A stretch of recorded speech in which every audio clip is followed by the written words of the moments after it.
जय हिंद मेरे प्यारे दोस्तों, हमारी इस चैनल एक्सटी में आपका स्वागत है। यहाँ पर 17 जुलाई 2026 को इंडियन आर्मी के द्वारा जज एंट्री स्कीम जो 125 कोर्स के लिए अप्रैल 2027 के लिए नोटिफिकेशन यहाँ पर अपडेट किया है। काफ़ी इंपॉर्टेंट इन्फॉर्मेशन है, जो इसके लिए एलिजिबल है उसके लिए तो काफ़ी इंपॉर्टेंट हो जाता है। लास्ट तक बनी रहेगा, पूरा इन्फॉर्मेशन मैं यहाँ पर अपडेट करूँगा। जो प्रेजेंट टाइम पे जो न्यू एस्पिरेंट यहाँ पर विजिट कर रहा है, यदि आपके द्वारा हमारी इस चैनल एक्सटीएम को सब्सक्राइब नहीं किया तो सब्सक्राइब कीजिए, बेल आइकन को प्रेस कीजिए, ताकि जो भी कंटेंट जो भी इन्फॉर्मेशन हमारे द्वारा आपके लिए अपडेट किया जाता है तो उसका नोटिफिकेशन आपके पास समय पर अवेलेबल होगा। देखिए, टू द पॉइंट मैं आपके लिए यहाँ पर डिस्कस करूंगा फॉर्म फिल से रिलेटेड जो पॉइंट है। सबसे पहले अगर बात करेंगे तो यहाँ पर ज्वाइन इंडियन आर्मी, उसके बाद में जज एंट्री स्कीम से 125 जो है कोर्स के लिए अप्रैल 2027 के लिए है। शॉर्ट सर्विस जो कमीशन है जज के लिए, कोर्स फॉर लॉ ग्रेजुएट होना चाहिए, मैन एंड वोमेन्स दोनों इसके लिए एलिजिबल है, मेल एंड फीमेल दोनों इसके लिए एलिजिबल है। 2027 कोर्स के लिए लॉ ग्रेजुएट होना चाहिए। देखिए, सबसे पहले हमारे लिए यहाँ पर इम्पोर्टेंट हो जाता है आपके लिए ऑफिशियल वेबसाइट www.joinindianarmy.nic.in पे जाके हमें अप्लाई करनी है। फिर उसके बाद में टाइप ऑफ एंट्री की बात करेंगे तो यहाँ पर क्या है, शॉर्ट सर्विस एंट्री जज के लिए 125 कोर्स के लिए है। अगर एज की बात करेंगे, काफ़ी इंपॉर्टेंट हो जाता है, मिनिमम एज लिमिट 20 और मैक्सिमम 27 होनी चाहिए। एज काउंट किया जाएगा 1 जनवरी 2027 को। इस डेट को मिनिमम एज लिमिट 21 और मैक्सिमम 27 होनी चाहिए। देखिए, सबसे पहले हमने वैकेंसी देखा, ऑफिशियल वेबसाइट देख ली और उसके बाद में हमने एज देख लिया। उसके बाद में अगर बात करेंगे तो ओपन फॉर किसके लिए ओपन है, unmarried male and unmarried females law graduate इसके लिए क्या है, एलिजिबल है। एजुकेशन क्वालिफिकेशन की बात करेंगे तो minimum 55% aggregate marks in their LLB degree के अंदर आपका क्या होना चाहिए, मैक्सिमम सॉरी मैक्सिमम नहीं है, मिनिमम यहाँ पर 50% 55% मार्क्स के साथ में 55% मार्क्स के साथ में आपके पास में एलएलबी होना चाहिए।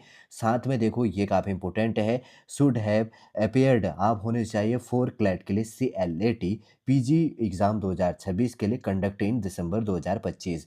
देखिए, जो क्लैट एग्ज़ाम करवाया गया था आपका 2026 के लिए, जो इसके अंदर अपेयरिंग था, जिसका आपका यहाँ पर कंडक्ट कब करवाया गया था, दिसंबर 2025 में करवाया गया था, वही इसके लिए एलिजिबल है। और पहला एजुकेशन क्वालिफिकेशन है, मिनिमम 55% एग्रीगेट मार्क्स के साथ में आपका LLB होना चाहिए। और उसके बाद में जिसने क्लैट 2026 के लिए जो अपेयरिंग हुआ था, जिन्होंने एग्ज़ाम करवाया था, जो दिसंबर में एग्ज़ाम हुआ था, जो इसमें जिसने इसमें पार्टिसिपेट किया था, वो इसके लिए एलिजिबल होगा, ध्यान में रखो। और टोटल वैकेंसी की बात करेंगे तो 10 पोस्ट है। उसके बाद में सिलेक्शन जो प्रोसेस है, तो इसके अंदर सबसे पहले आपका जो एप्लीकेशन से रिलेटेड होगा, उसके बाद में शॉर्ट लिस्टिंग होगी और एसएसबी का जो यहाँ पर जो भी फिजिकल से रिलेटेड एक्सेट्रा जो भी टेस्टें होती हैं, तो उसके अकॉर्डिंग वर्क होता है। फिर उसके बाद में मेडिकल, फिर उसके बाद में मेरिट लिस्ट, उसके बाद में जॉइनिंग लेटर आपको प्रोवाइड कर दिया जाएगा। फिर उसके बाद में अगर आपका ड्यूरेशंस ऑफ ट्रेनिंग की बात करेंगे तो 49 वीक्स का होगा। फ्रॉम कब से, अप्रैल 2027 से, फ्रॉम से कहा गया है, ठीक ध्यान में रखना, कब से, अप्रैल से आपका स्टार्ट होगा।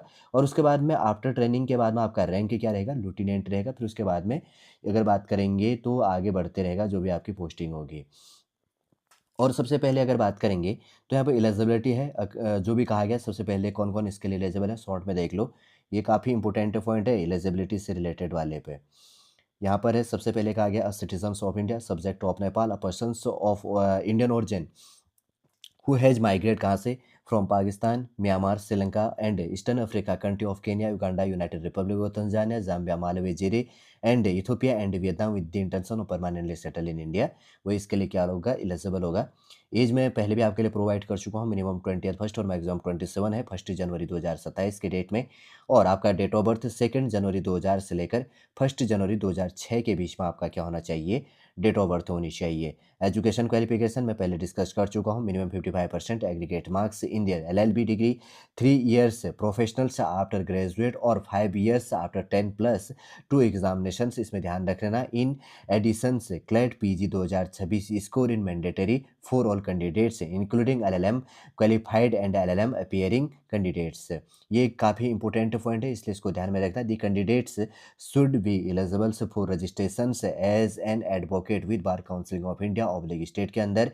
और उसके बाद में candidates should be from a college oblique university recognised by Bar Council of India के अंदर। एजुकेशन क्वालिफिकेशन ये काफ़ी इंपॉर्टेंट हो जाता है।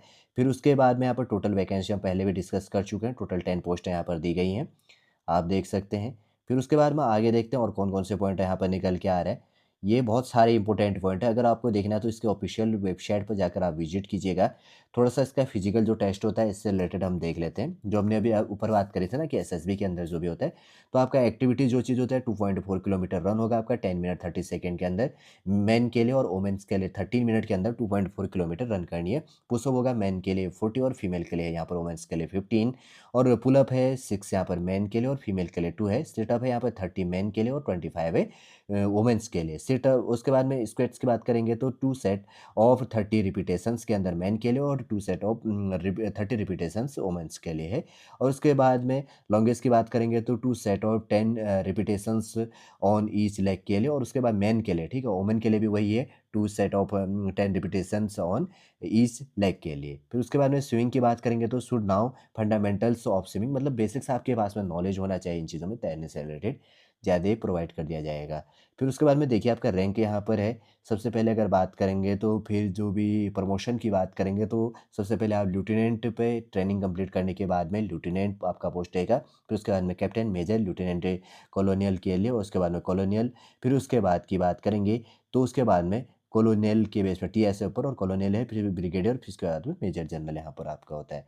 ठीक है, आपका आपने प्रमोशंस देख लिया होगा। आप देख लेना कितने ईयर्स के बाद में होता है, 2 ईयर्स, 6 ईयर, 13 ईयर्स से 26 ईयर्स के बाद में। उसके बाद में जो भी है सब्जेक्ट फंडामेंटल्स के अकॉर्डिंग कहा गया है, रिक्वेस्टिंग सर्विस जो कंडीशन से है उसके अकॉर्डिंग इंक्रीज होता है। और उसके बाद में कमीशंस, ऑन कमीशंस के अंदर में तो आपको कमीशन किया जाएगा लेफ्टिनेंट के पोस्ट में। फिर उसके बाद में कैप्टन से है जो है ऑन कंप्लीशंस की बात कही गई है और 2 ईयर्स। आप देख लेना बाद में अगर आपके पास में ज़्यादा समय है तो डीपली। फिर उसके बाद में आगे बढ़ते हैं, पे लेवल भी आपके द्वारा आपके लिए यहाँ पर इनके द्वारा प्रोवाइड कर दिया गया है। वैसे तो बेसिक से पॉइंट है यहाँ पर सारी की सारी दी गई हैं, कितना क्या चीज़ें। और हाउ टू अप्लाई की बात करेंगे तो आप ऑफिशियल वेबसाइट पे जाकर अप्लाई कर सकते हैं, और ऑफिशियल जो चीज़ यहाँ पर डेट प्रोवाइड किया गया 17 आपका अगर बात करेंगे तो जुलाई से आप यहाँ पर अप्लाई करना स्टार्ट कर चुके हैं। काफ़ी इंपॉर्टेंट है, देखिए जैसे कि यहाँ पर प्रोवाइड किया गया है। देखिए ये देखिए इंपॉर्टेंट डेट है, 17 जुलाई से लेकर 17 अगस्त तक आप यहाँ पर अप्लाई कर सकते हैं।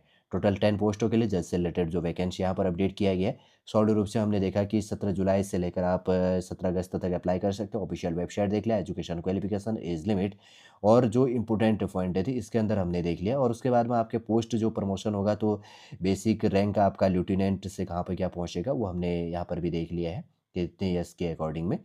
ये बेसिक से पॉइंट थी हमारे जानने के लिए, और बाई लैंग्वेज दिया गया था, एक लैंग्वेज के अंदर भी मैंने आपके लिए प्रोवाइड किया, ठीक है। फर्स्ट पेज में आपके लिए चार्ट ये भी प्रोवाइड किया था, इसी के अंदर बहुत सारा इन्फॉर्मेशन मैंने आपके लिए हाईलाइट वैसे तो कर दी थी। और सॉलिड रूप से जो इसके लिए एलिजिबल है बैचलर ऑफ लॉ जिसका है, और उसके बाद में जो क्लैट के लिए जिसने अपीयर्ड किया था दिसंबर 2025 में, उसके लिए मेन एजुकेशन क्वालिफिकेशन हो जाता है। उम्मीद करूंगा दोस्तों जो बेसिक से पॉइंट है फॉर्म फिल से रिलेटेड आपको समझ में आ गया होगा। यदि आज का इन्फॉर्मेशन आपको अच्छा लगे तो लाइक कीजिए, कमेंट कीजिए, और हमारी इस चैनल नेक्स्ट टीम को सब्सक्राइब कीजिए। वापस हम नेक्स्ट क्लास के अंतर्गत आपसे मिलेंगे।